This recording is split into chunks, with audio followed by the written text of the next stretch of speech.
Muy buenas noches, pues terminó el año de 2013 y en este programa queremos hacer un intento, nada más un intento y a lo mejor fallamos, de ver hacia el futuro inmediato. Ya sabemos que en materia de política y de las ciencias sociales, pretender conocer el futuro es absolutamente imposible, absurdo. Quiero poner sobre la mesa un tema que me parece que tiene una raíz histórica y que puede tener unas consecuencias realmente notables hacia el futuro, y es el hecho de que el PRI volvió, en 2013 se consolida, y a mi juicio lo que podemos estar viendo es el principio de un proyecto que va más allá de un sexenio. Todo me parece indicar, pero quiero preguntarle también a mis compañeros de mesa si ellos perciben de la misma manera que se están preparando las bases para un retorno de largo tiempo de un partido que, bueno, no nació democrático y la democracia le cuesta mucho trabajo. Mira, evidentemente sí quieren un proyecto de largo plazo. ¿Qué tan viable es? Me parece que sería la pregunta. Creo que en el 2013 nos dimos cuenta de las enormes resistencias que enfrentó el proyecto de Enrique Peña Nieto, de los poderes fácticos, de las instituciones que se comportan como poderes fácticos, pienso en los gobernadores, y de la sociedad organizada que, aunque minoritaria y no con el mismo peso que los poderes fácticos, sí influyó. Esos factores limitaron algunos de los avances que anticipaba Peña Nieto. Pongamos de ejemplo telecomunicaciones. Sí, se hizo una reforma constitucional, pero seguimos sin las leyes reglamentarias. O la educación, que se aprobó una reforma, pero enfrenta severas dificultades.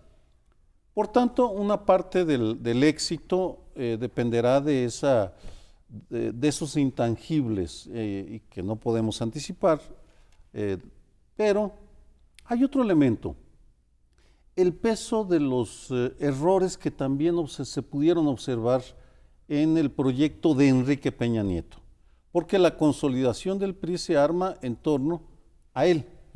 Es el PRI de Peña Nieto, no es cualquier otro PRI, es el PRI de Peña Nieto. Él logra unirlos, él logra darles coherencia, los disciplina, los entusiasma, y tiene, sin embargo, una gran contradicción que veremos cómo se resuelve en el 2014, o que nos ayuda a entender el 2014. Hay dos Peña Nietos, como hubo dos Salinas, el Peña Nieto modernizador, el que tiene un proyecto de país que piensa en el futuro, pero que actúa con métodos profundamente autoritarios en el siguiente sentido. Sigue siendo un presidente que actúa pensando más en sus leales que en la eficiencia, y por tanto hay áreas de su gobierno muy deficientes. Y al mismo tiempo no ha demostrado un compromiso real ni con la transparencia ni con el combate a la corrupción, que son dos legitimadores internacionales, pero que además pueden dar el traste con su gobierno, porque si no logra mejorar la eficiencia de su gabinete, tampoco logra contener la corrupción, que sigue incontrolable, pues serán pesos que lastren ese despegue hacia la historia, que es su ambición, porque él quiere pasar la historia como el gran reformador. Así que, en pocas palabras, sí, la voluntad está clara, pero en el 2014 lo que iremos viendo es hasta dónde esa voluntad puede cuajarse ante resistencias muy fuertes y ante carencias muy graves. Hay un dicho, una frase humorosa que se gestó en Naciones Unidas hace algún tiempo y que decía que el futuro ya no es como antes, ya no era como el de antes, ya no puede ser como el de antes. Es decir, los futuros también han cambiado. Porque el futuro se calcula a partir de la cuestión del pasado. El que no hace un buen análisis histórico y ve las proyecciones de los acontecimientos hacia adelante, pues no puede ser futuro. Pero ha cambiado la historia porque se interpreta de distinta manera. Y el presente trae unos cambios enormes. Así como el futuro ya no es el que era, el PRI ya no podrá ser el que fue. El PRI absolutamente presidencialista, que no era ni un partido, fue un instrumento que el Ejecutivo convocó desde la cúpula del Estado el 1 de septiembre de 1928 en el informe último del general Calles, donde convoca a las fuerzas revolucionarias, donde dicta un acuerdo para que todos los meses que tenían 31 días se descontaran y se entregaran al partido, financiado desde arriba, un partido de Estado realmente, ¿no? Pero no era un partido, porque los partidos normalmente se organizan de abajo hacia arriba, se hacen asambleas, decide la gente. Aquí todo lo decidía el presidente, quiénes iban a ser gobernadores, y el presidente como un árbitro, para evitar que las cosas se dieran a partir de la lucha armada, de la que se venía, ¿verdad? Entonces, hay para todos, ¿verdad? Este es un lenguaje muy priista. No se muevan mucho, no salen en la foto, decía don Fidel Velázquez. Ese era el PRI que ya no será.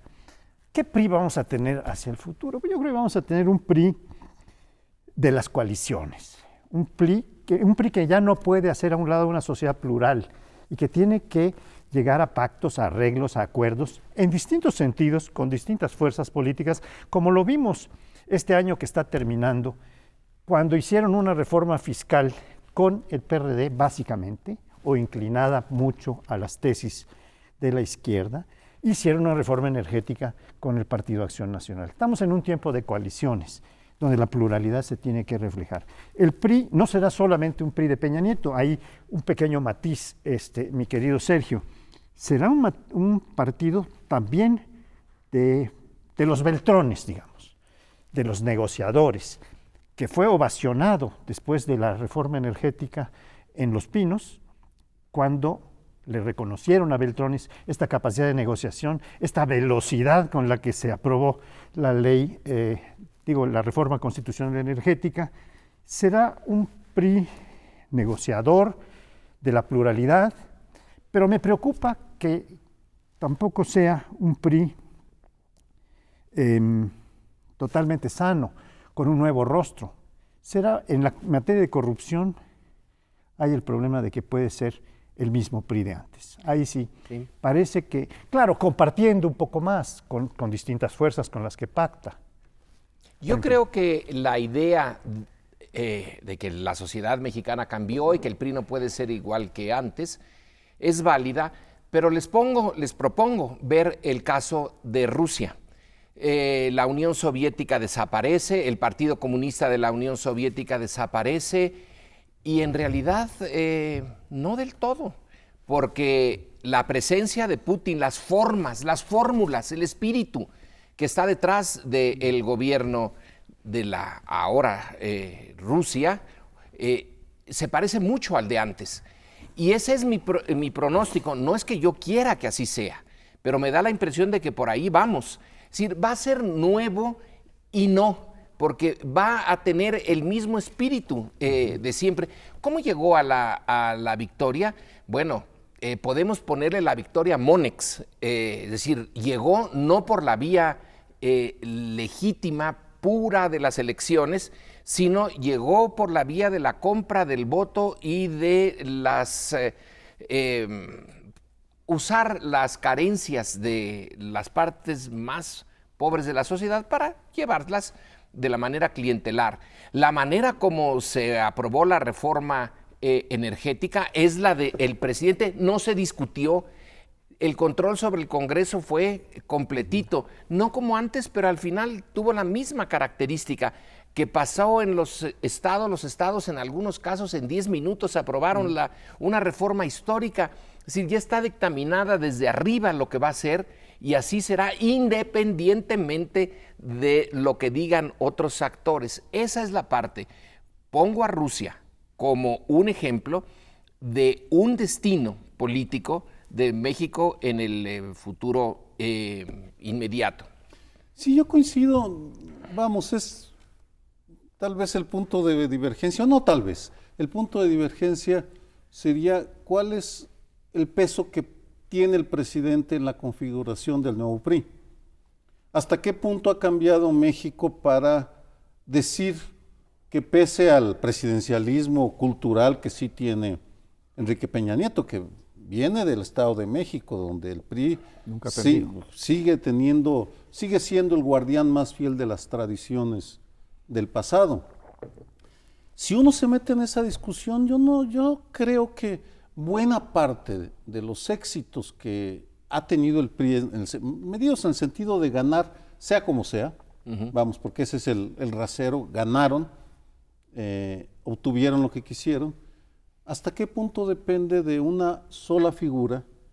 Y hasta qué punto, en la medida en la cual no den resultado esas promesas, esas expectativas, porque, insisto, la resistencia de la sociedad, de los poderes fácticos, el impacto del factor externo o el peso de los mismos errores, hasta qué punto ese posible debilitamiento de Peña Nieto en los próximos años, y digo posible porque no lo sabemos, suponiendo que lo haya, va a afectar directamente al Partido Revolucionario Institucional. Yo no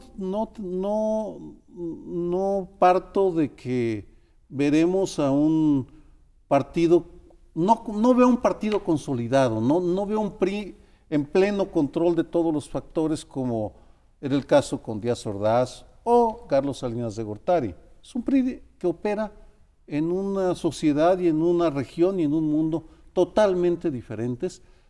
Y pongo simplemente de ejemplo la lista que sacó Forbes a mediados de diciembre, en la cual los 10 más corruptos de México, 8 priistas, 2 panistas. Buen punto. Bien, yo creo que efectivamente puede haber un matiz de diferencia, no una diferencia tan sustantiva, porque yo creo que han cambiado muchas cosas. La sociedad mexicana ha cambiado. Hoy tenemos una sociedad que, comparada con la de hace 20 o 30 años, es una sociedad más plural, un poco más participativa, un poco más crítica, un poco más pendiente de lo que están haciendo los gobernantes. Creo que ha cambiado un poco. Un movimiento social importante que se expresa de distintas maneras. Políticamente ahora, como lo veremos en su segmento, se expresará, por ejemplo, con un nuevo partido como Morena, que viene de un movimiento social. Vemos un tiempo en el que la lucha por los derechos humanos está planetizada, está globalizada y está impulsando, pues necesariamente que las fuerzas políticas, que los partidos y específicamente el PRI, también sea un PRI que tenga que mostrar una fachada, unos principios de defensa de los derechos humanos, como lo está haciendo. De hecho, he leído algunos trabajos sobre derechos humanos a propósito de la reforma de 2011, hechos por priistas, realmente con una proyección importante de la conciencia de lo que son los derechos humanos.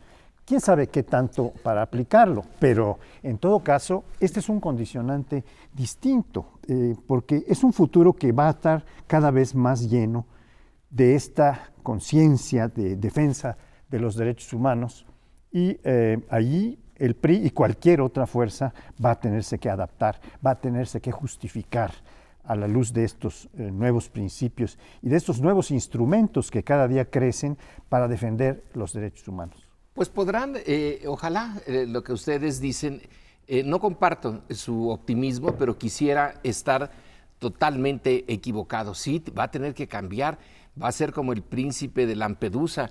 Vamos a cambiar para quedarnos en el mismo sitio. Lo que yo proponía aquí era ver la posibilidad de varios sexenios, otra vez, no volverlo a dejar, no volver a cometer el error que los llevó a perder la presidencia en 2015. Será distinto, pero será el mismo. Bueno, nos despedimos, no nos deje, seguimos con otras importantes ideas sobre el futuro. Empiezo con una aclaración que reitera, con otras palabras, lo dicho por Lorenzo. Un ejercicio de pronóstico sobre el futuro, incluso el 2014, que es el corto plazo, es muy riesgoso, pero la función que tenemos en mesas como esta es ayudar al auditorio a orientar la información que va viendo, y en ese sentido, el tema que vamos a abordar en este bloque es la violencia. ¿Qué podemos esperar sobre la violencia?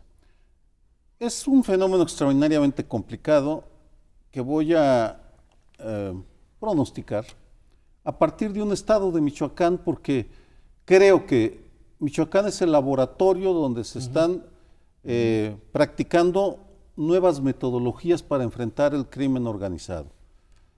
En consecuencia, sostengo que al menos durante el primer semestre del 2014, Michoacán seguirá siendo ese laboratorio en donde veremos a los principales actores interactuar y anticipo, tal vez soy optimista, que veremos una gradual declive de la familia michoacana, del principal cartel que opera en ese estado.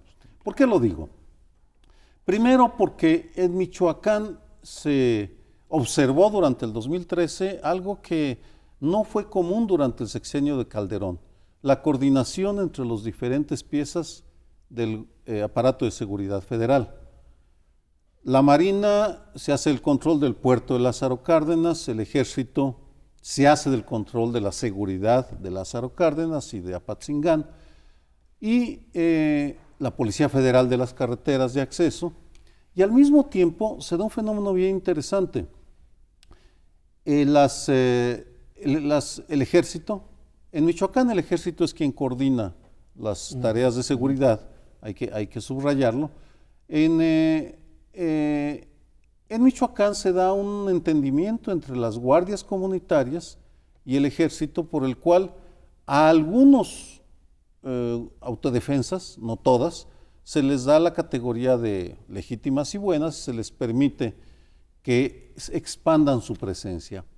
En consecuencia, sostengo que en Michoacán estamos viendo una posible conciliación entre los intereses del gobierno federal y los intereses de las autodefensas, que sí son representativas de la sociedad.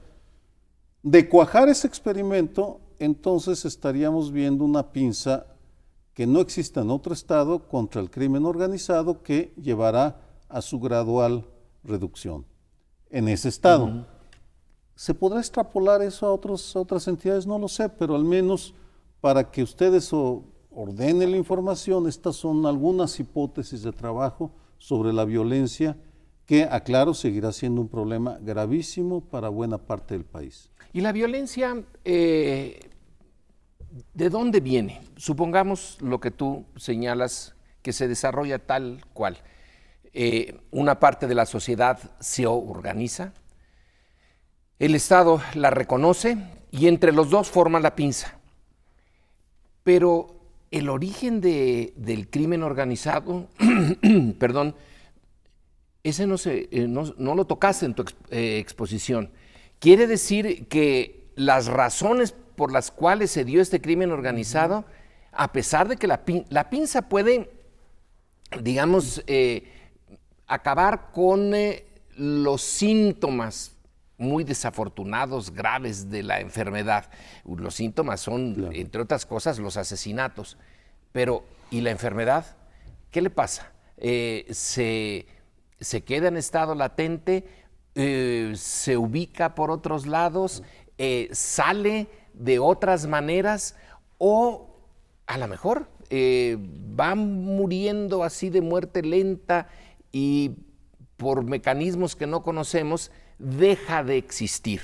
Que es lo que deberíamos de preguntarnos. Tengo la duda de que la cápsula que acabe con la violencia, o la pinza que acabe con la violencia en la superficie, también acabe con la causa en el fondo.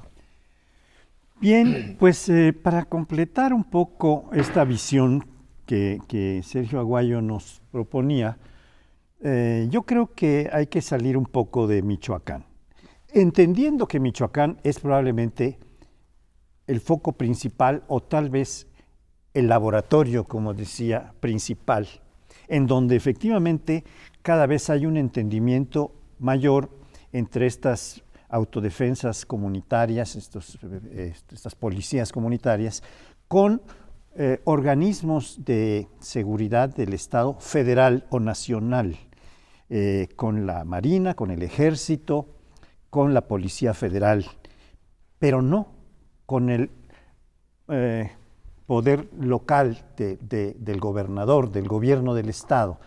Hace aproximadamente 15 días vi una nota en donde Fausto Vallejo, el gobernador, pues por lo menos aparente que todavía sigue ahí después de su sanación de hígado, se deslindaba y decía, yo no quiero saber nada, no tengo nada que ver, no quiero saber nada de lo de las guardias comunitarias. Sí. Y por otro lado vemos al subsecretario Campa de Gobernación y al secretario de Gobernación diciendo, vamos a tener que negociar con estas, vamos a entendernos con ellas. Sí. O al doctor Mireles, que es el líder de Michoacán, diciendo, pues platiqué hoy en la mañana con el coronel fulano que nos autorizó a pasar por aquí, que nos va a proteger el ejército, etcétera. O sea, ya hay como tú bien dices, un entendimiento entre las fuerzas más locales, pero pasando por encima del gobierno estatal que parece desaparecido en Michoacán y en otros estados también, por decirlo.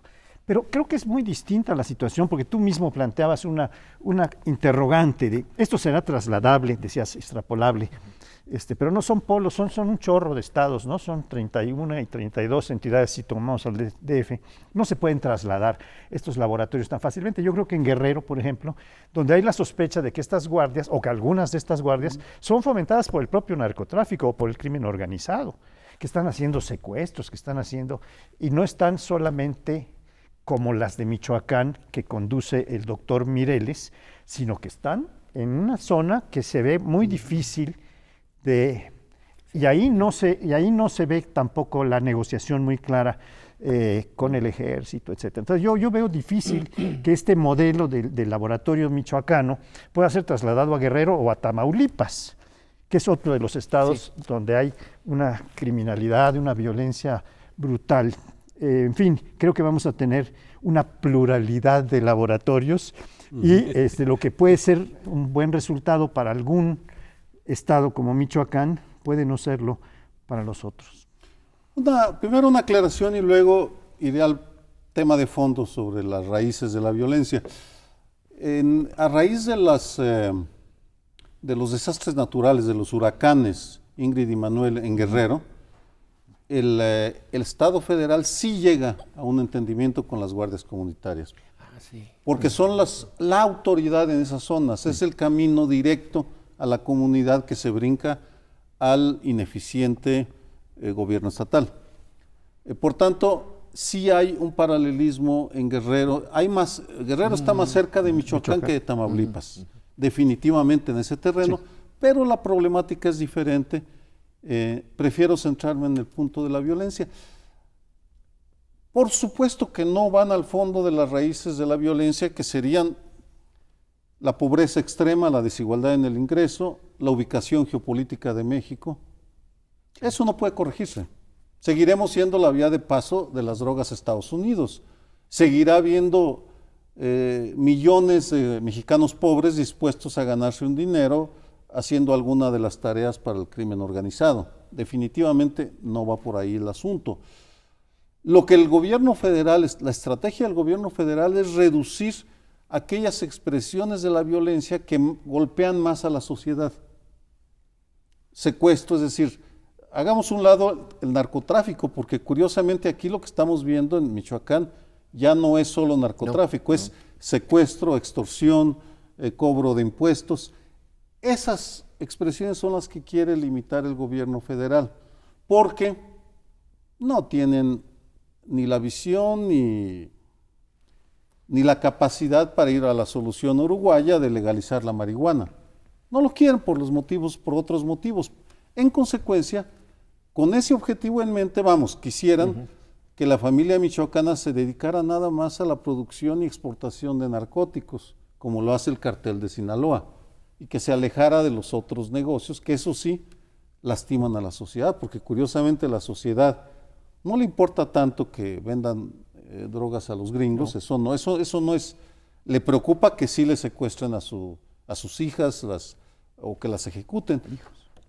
No son definitivamente soluciones de fondo. Estamos viendo cómo busca hacer manejable una violencia totalmente salida de control. Entonces quiere decir, Sergio, que en el mejor de los casos, en el corto plazo, lo que podríamos casi desear es que volviéramos a los tiempos de antes, es decir, cuando el gobierno estatal, las autoridades militares, sabían muy bien por dónde en Sinaloa se producía la amapola, la marihuana, se comercializaba, pero no hacían ruido, no interferían con la vida cotidiana y parecía que el Estado local y federal estaba en control. Lo que tú estás señalando como posibilidad para el futuro inmediato, entonces no es realmente una solución, la mejor solución, sino simplemente volver al pasado, así como en el segmento anterior decía que lo que el PRI quiere es volver a algún tipo de pasado. Claro. El pasado es el futuro, el proyecto de futuro es el pasado. Hay una serie que se está difundiendo en televisión que a mí me pareció especialmente interesante, que se llama Breaking Bad, en donde un profesor de secundaria, de los high schools, enseña química básica y por algunas circunstancias empieza a producir cristal, empieza a producir metanfetaminas para vender en Estados Unidos. Esto viene a colación porque mucha de la producción de drogas, de estupefacientes, ya se está haciendo en Estados Unidos, de tal manera que es previsible que empiece o que vaya, de hecho ya ha venido reduciendo la importación de drogas. Y entonces, como hemos tratado en varios programas anteriores, aquí el crimen organizado no se dedique fundamentalmente a las drogas, sino a estas otras actividades en donde ha diversificado su capital criminal, ¿no? Es el secuestro, el trata de blancas, trata de niños, etcétera, etcétera. Y entonces, pues es posible que tengamos una situación de estas que previene esta serie de televisión. Bueno, pues terminamos, pero sí, el pasado es el paradigma al cual aspira el gobierno priista. Correcto. Regresamos ahora.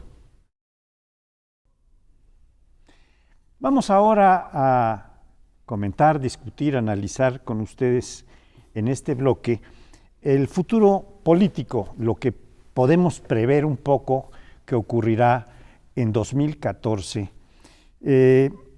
Tenemos varios acontecimientos que ya están previstos por la ley o por las disposiciones internas de los partidos que van a cambiar sus direcciones, el PAN y el PRD, y hay otros cambios fundamentales que están ya anunciados también en la ley o en la reforma política que se aprobó este año, y que es, por ejemplo, la fundación del Instituto Nacional de Elecciones para sustituir al IFE. Formalmente van a ser dos organismos distintos y también viene el nombramiento de los consejeros, que ya no serán 9, serán 11 en el IFE, en el INE ahora, y en donde, bueno, podemos prever que hay una cosa que quisiéramos muchos que cambiara, pero que no tiene visos de cambiar, que es la cuotificación, es decir, las cuotas a los partidos para nombrar a los consejeros. Y que hubiera un cambio, eso tal vez se puede todavía generar en las leyes secundarias, después de la reforma que crea el INE, para establecer fórmulas en donde la sociedad más organizada, más consciente de organismos o instituciones más serias como las universidades u otras, puedan participar en el nombramiento de los consejeros, que no sea solamente la propuesta de los partidos en la Cámara, como ha venido siendo lo del IFE por todos estos años anteriores, sino que haya una nueva forma que evite las cuotas y que nos dé consejeros que sean, claro, es wishful thinking el que estoy a lo mejor teniendo, porque es un buen deseo que difícilmente se va a ver concretado. Lo vimos en algunas cosas de la reforma, como esta aprobación de la reelección de los diputados y de los senadores, pero solo si el partido está de acuerdo con que se vaya a la reelección. Entonces aquí el nombramiento de de los consejeros del INE, pues difícilmente lo vamos a ver descuotificado. Y esa problemática no es nada más nuestra. Nadie realmente la ha logrado resolver del todo. Pienso en la Suprema Corte de los Estados Unidos, donde ahí, con ese respeto que le muestra el sistema a lo judicial, y se ponen a los mejores jueces, algunos han sido muy buenos. Marshall deja una huella en la historia de la jurisprudencia norteamericana, y sin embargo en la vida cotidiana la mayoría de los jueces son puestos por el partido que está en el poder. Cuando están los republicanos ponen ministros de la Corte, cuando se abre por muerte o porque tiene que acabar el periodo de alguien, no acaba, ¿verdad? Sino que se retira el juez. Ponen los republicanos puros conservadores y los demócratas puros progresistas. Entonces también se reflejan las cuotas ahí. Es posible, sería ideal. Lo ideal, unos consejeros que fueran fieles nada más a su ética y a su patriotismo. El interés general. Pero yo lo dudo. Y entonces mi pronóstico es no tanto en el 2014, sino cuando vengan las elecciones grandes, las del 2015, que este tipo de organización debidamente ambigua, con contradicciones, es como el ideal, es el río revuelto donde hay un gran pescador que es quien tiene realmente el poder, en este caso la presidencia y el PRI, van a poder usar el instrumento mejor que al IFE, porque va a ser más ambiguo el ejercicio de sus funciones que el IFE actual. Dado que el tema es tan amplio, la política, nos metemos en territorio comanche, en territorio peligroso, porque por todos lados hay problemas. Me quisiera centrar en el tema de las izquierdas, porque se va a sumar ya en el 2014 un cuarto partido, Morena, Movimiento Regeneración Nacional, y el panorama para las izquierdas partidistas luce muy sombrío. El 2013 terminó de mala manera para las izquierdas, o termina, porque frente a la reforma energética se dividieron. Me dirán, por supuesto, que los perredistas dirán que los López Obradorcistas son los intransigentes, y los de Morena dirán que los perredistas son unos traidores y corruptos. De acuerdo, no voy a discutir eso, pero desde fuera sorprende cómo, si ambos coinciden en lo negativo de la reforma energética, no hayan tenido la capacidad para trascender sus diferencias y llegar a acuerdos mínimos. Posiblemente lleguen o no, lo ignoro, pero en todo caso lo que eso está mostrando es una situación muy preocupante para la izquierda social, porque a diferencia de otros países, en México el centro izquierda tiene una base social real, está presente en organizaciones, universidades, centros de investigación, es decir, no es una entelequia ni la invención de un pequeño grupo de intelectuales, sino una realidad, y ese sector, al que yo me considero parte, pues no nos sentimos representados, y tal vez la gran lección de la reforma energética es qué mal nos representó la izquierda. ¿Entenderá ese mensaje o se encaminará hacia la pelea por la consulta popular, porque ese va a ser el eje caballito de batalla de la izquierda, una consulta popular para lograr echar para atrás la reforma energética? Pues yo tengo mis dudas. Más bien anticipo un par de años muy negros para la izquierda, y probablemente en el 2015, después de los retrocesos que tengan o que no lleguen al nivel que deberían estar de acuerdo a su base social, entonces tal vez recapaciten y den marcha atrás, pero 2014 no luce bien para la izquierda, y tampoco para el PAN, por cierto, pero por otras razones.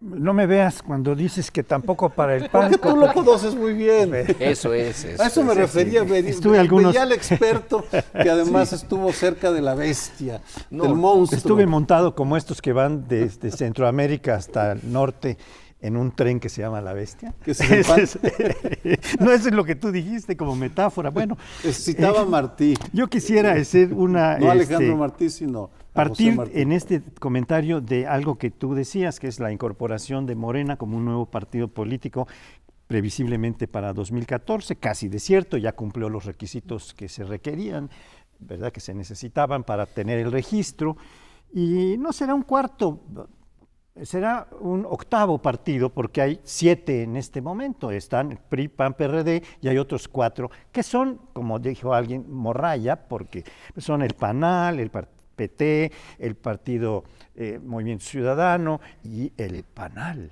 ¿no? El verde. Y el verde.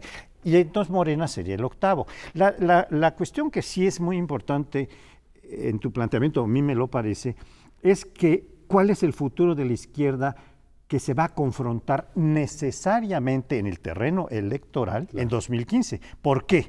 Porque el nuevo partido no puede ir por primera vez, como iría en 2015, aliado con ningún otro. O sea que esta alianza que se podría haber hecho con el PRD en algunas cosas como la reforma energética, etcétera, que no acabó de cuajar, no puede cuajar en 2015 porque tiene que ir por obligación. Además porque desde la perspectiva de Morena, según hemos estado escuchando en distintas voces y opiniones, pero de la de López Obrador directamente, el PRD está lleno de corruptos, está lleno de traidores a la patria, está lleno de gentes que ya se acomodó con Peña Nieto, etcétera, etcétera.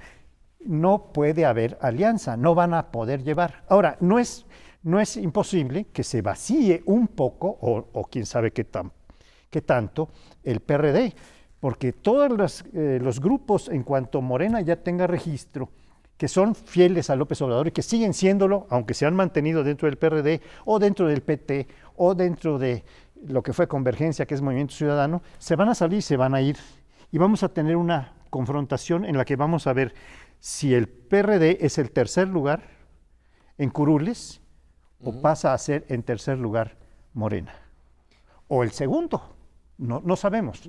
Pero como ha venido en términos de 2 décadas, el primer lugar ha sido el PRI en curules en general. Cuando gana la presidencia el PAN, tiene más curules el PAN en las 2 elecciones, de 2000 y de 2006. Pero en general el PRI tiene más curules. El PAN en segundo lugar y el PRD, con sus excepciones por años, en tercer lugar. Ahora, ¿quién tendrá el tercer lugar? ¿Morena o el PRD? Es la interrogante. Otra interrogante es qué va a pasar con el Pacto por México. Fue la estrella política que Peña Nieto puso desde el principio en el centro del escenario y que al concluir 2013 parece más bien un cascarón vacío, ya se usó, ya se le exprimió en beneficio de las posiciones de Peña Nieto. Y ahorita está moribundo. ¿Va a continuar el Pacto por México en el 2014? Pues de continuar estaría como un zombie, es decir, un muerto viviente. Y la otra posibilidad es que eso haya pasado ya a la historia. Úsese y deséchese. Y 2014 será el año del desecho.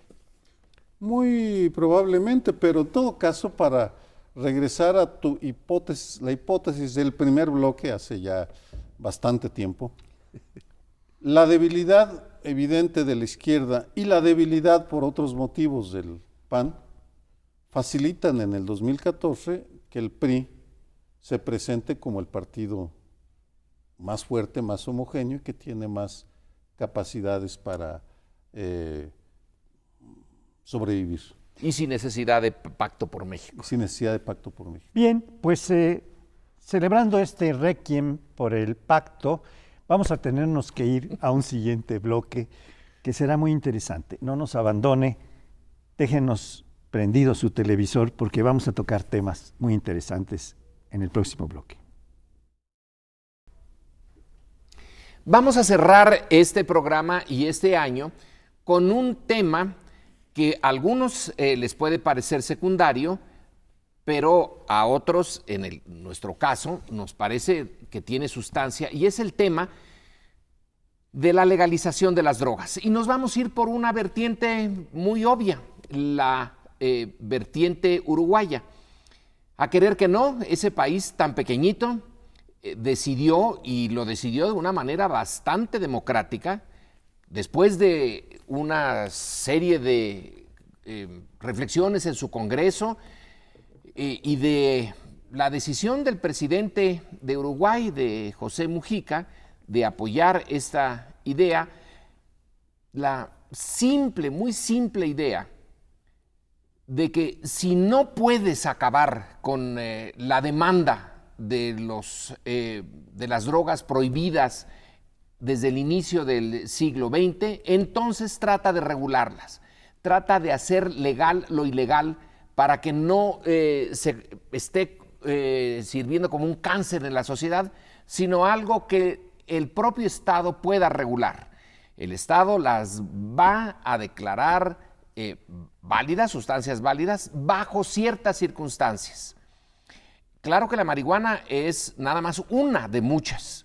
Incluso si se llegara a legalizar en todo el orbe el uso de esta droga, que nadie dice que no tenga efectos negativos, pues que el tabaco los tiene, pero incluso si eso sucediera, hay otras drogas mucho más fuertes. Entonces no sería el fin de un problema, sino el inicio de otro.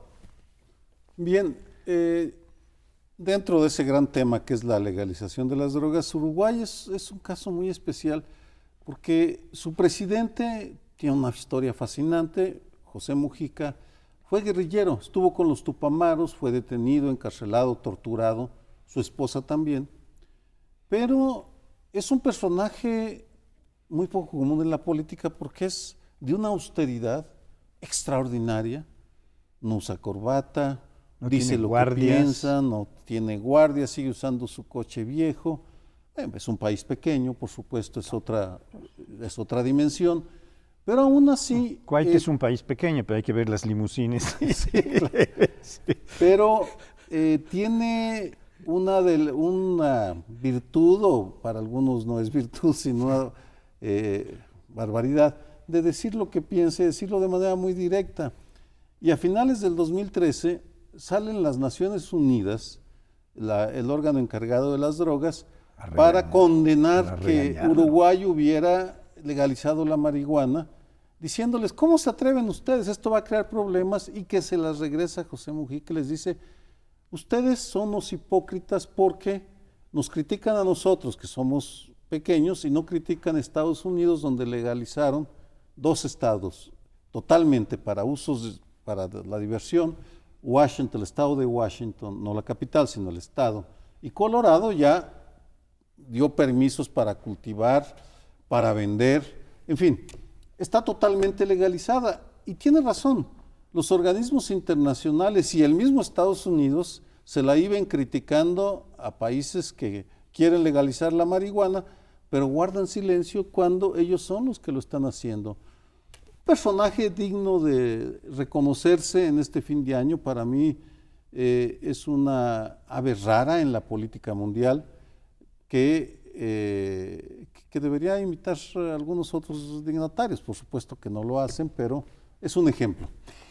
Bien, yo espero que no venga esta corriente que ha representado muy gallardamente Mujica,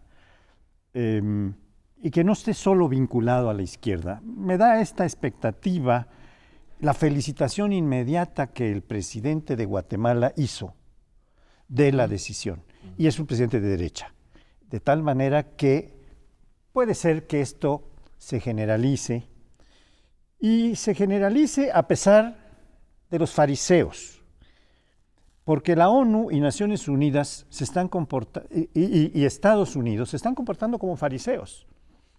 En Estados Unidos hay 17 entidades en donde ya se legalizó en distintas dosis la marihuana, la que es terapéutica, que requiere receta médica, pero se puede comprar en las boticas, de la que es solo para divertimento, ¿no? Que está en el estado de Washington y va camino de estarlo en California y en algunos otros estados.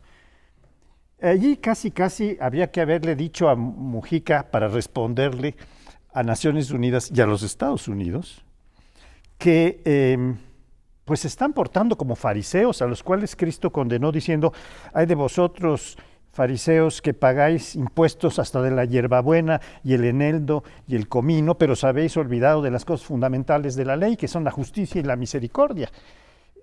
Esto, pues claro, tenía que venir de alguna vertiente cristiana para recordar este fariseísmo terrible que encubre, ¿verdad?, una posición que es totalmente falsa, porque por un lado van dosificadamente haciéndose de la vista gorda del enorme narcomenudeo que hay en los Estados Unidos, de la venta de armas y del paso de armas, y están diciendo: oiga, van a legalizar ustedes la marihuana, y ustedes tienen virtualmente legalizadas una serie de operaciones del underworld, como se llama en Estados Unidos, que viven del juego, de la prostitución, es decir, hay realmente un fariseísmo brutal en estas condenas.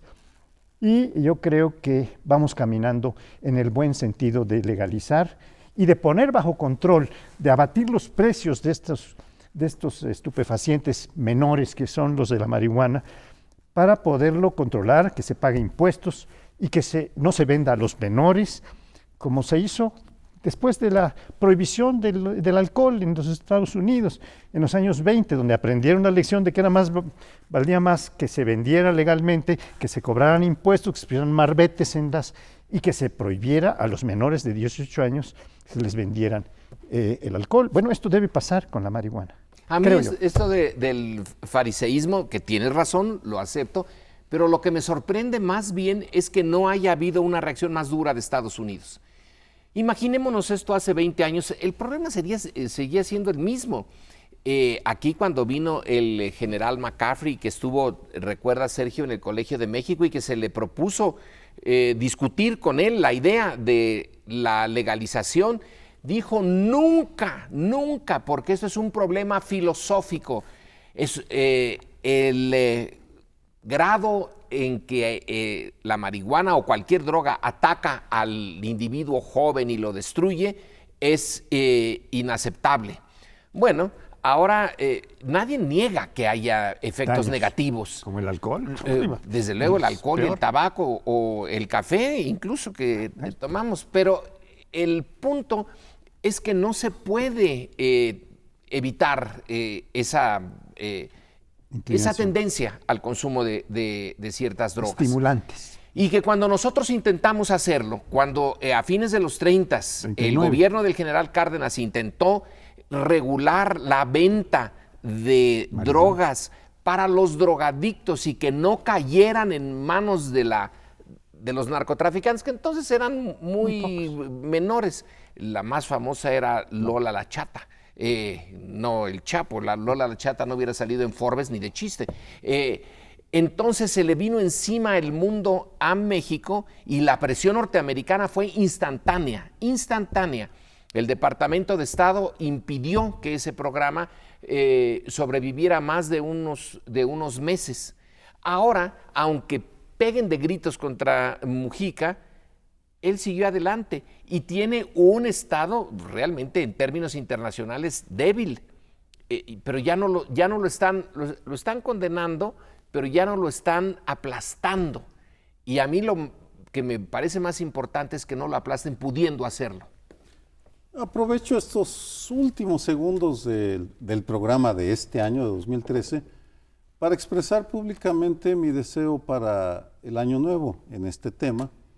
Creo que es el momento de que el gobierno federal mexicano, las autoridades sanitarias, la Secretaría de Salud, se tomen en serio el tema de la legalización de la marihuana, porque hay estados productores como Michoacán y Guerrero, donde la legalización tendría efectos inmediatos en reducir la violencia. Una de las causas estructurales de la violencia, porque el alto precio, no como la cocaína es la reina de la ganancia en el mundo de las drogas, pero sí, la marihuana genera un volumen de dinero enorme, sí se acota ese margen, seguramente veremos una reducción en la violencia originada en lo que en un reportaje Humberto Paz llamó muy acertadamente las repúblicas, que diría las repúblicas marihuaneras de México. ¿Puedo agregar algo? Hubo un grupo de expresidentes de Brasil, de Colombia, de México, que ha impulsado esta misma idea que ahora Mujica aprobó, o el Parlamento, el Congreso uruguayo. Bueno, nosotros nos vamos no entre los humos de la marihuana, aunque así lo parezca, sino entre los humos del final de un año difícil, deseando que el que viene no lo sea tanto. Muy buenas noches.